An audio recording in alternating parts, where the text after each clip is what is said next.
once you have developed your questionnaire and you've pre-tested it and then you have pilot tested it, you can go for validating your questionnaire through the data you have collected.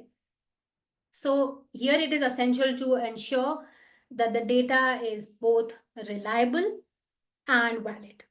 Okay. These two concepts are critical for ensuring the quality of the data you collect.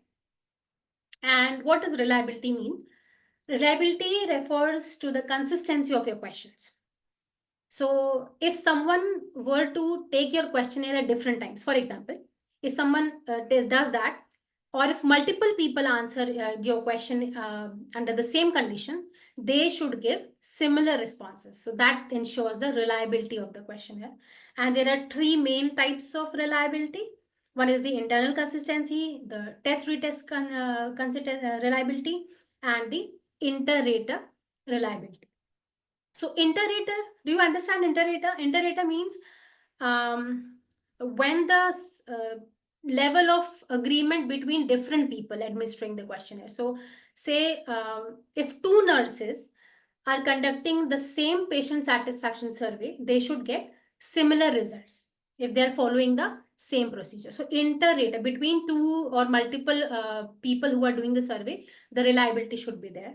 And retest, as the name suggests, that you administer the questionnaire to the same group of population but at different times. So say I do a survey say today, and after say 2 months or say 2 months, I do the same survey on them, the same population, but at different times, obviously. So then if I get similar results, then that ensures there is retest reliability of the questionnaire. Okay. Next is the validation. Now, validation is, I have already told, I think, validation ensures that the questionnaire measures what it is supposed to measure. And if your questionnaire is invalid, the data you might the collect might lead you to incorrect conclusions. So this is very important, that the data should be valid. And the main types of validation, they include phase validation, construct validation, content validation, and criteria validation. The phase validation and construct validation is usually done by the experts that you made, so the Delphi process. And the criterion and content depends upon whether you want to go in examining the scale further or not. So external criterion is where you measure the way your instrument or your questionnaire measures or gets responses in comparison to one already existing one. Okay.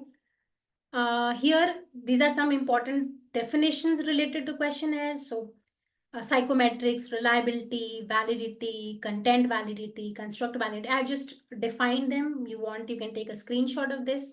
I will wait here for 1 minute. So all those who want to take a screenshot may take it.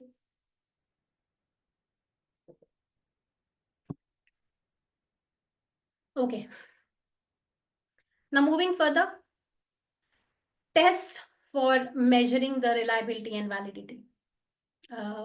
I think if you have gone through such studies, or if you have done such studies where you have developed a questionnaire or where you have used an already validated questionnaire, you might have come across these terms. So for internal consistency, the very common famous Cronbach alpha, because this test helps to assess the internal consistency. It helps to understand how closely related are a set of items as a group. Okay. And a Cronbach value of 0.7 or higher is generally considered acceptable for reliability. Next is inter-rater reliability. So I've already told you it measures agreement between different raters, and for common tests are Cohen's kappa and intra-class coefficient, correlation coefficient, so the ICC. Cohen's kappa is usually between two raters and ICC is for multiple raters. Test-retest reliability, here Pearson correlation coefficient is commonly used. So here if we like in the example I gave, if I do it for today and after I do it for 3 months, I will see to compare the scores between 2 points, 2 time points, and a higher correlation indicates a better reliability. Okay.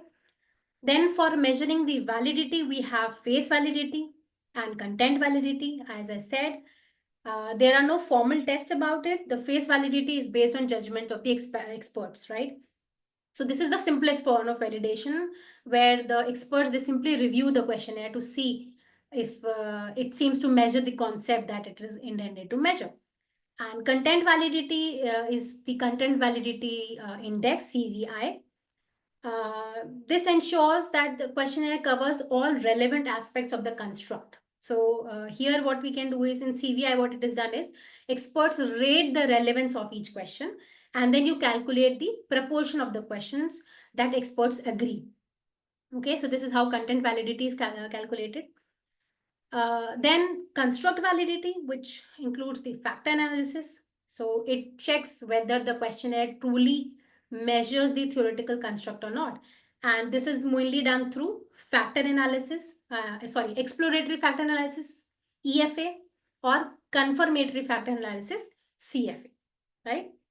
And the last is the criterion validity, which ensures how well one measure predicts an outcome based on the another well-established measure. So here only, as I gave this example before also, that if you're developing a questionnaire, say I did on mental health, I would want to compare it to an existing validated questionnaire, say back depression inventory, and I will see that whether my questionnaire provides similar results. And here then I will calculate the concurrent validity. Okay, doing the criterion validity using the correlation analysis. Okay. Then before finalizing everything, especially the questionnaire, which is the topic of the today, it is crucial that you go through a checklist so that you ensure that the questions that you're using are clear, valid, and effective in collecting the right data. So number one, do the questions measure what they aim to measure? Can the respondents understand questions? Are there any hard to answer questions?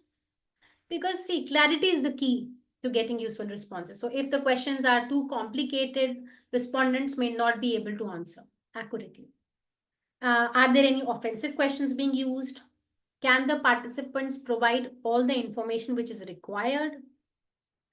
Are there any questions that people don't prefer to answer? Just as I mentioned that sensitive questions, such questions like which are related to income or sensitive health conditions, people may not want to answer that, or people may be hesitant or uncomfortable to answer that. So here it is advisable that you conduct the survey or ask these questions in a respectful manner, first of all. And also, it is advisable that you give options like prefer not to say. So here, if the participant is hesitant and uncomfortable, they have an option to choose like prefer not to say. Okay.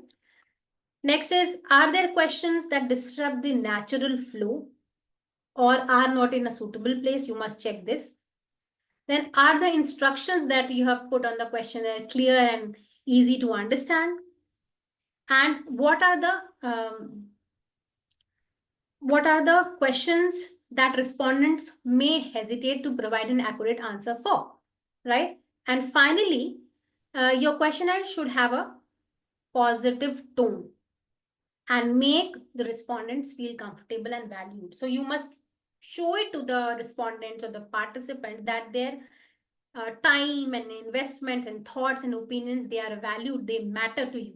So they should feel that their participation is important, and they should be made to understand that their contribution will lead to meaningful outcomes. So here it is ideally good and advised that you should include a note, maybe at the beginning or the end, thanking them for the time and the highlighting them that how their contribution will help you to understand this study and make go with further decisions. Yeah, so make sure you revise the questionnaire based on pre-testing, and always, once you are framing your questions, keep the respondents in mind, because this will lead to more accurate and useful data, which is the importance of development of questionnaire and validation, if you remember the initial slide which I showed you.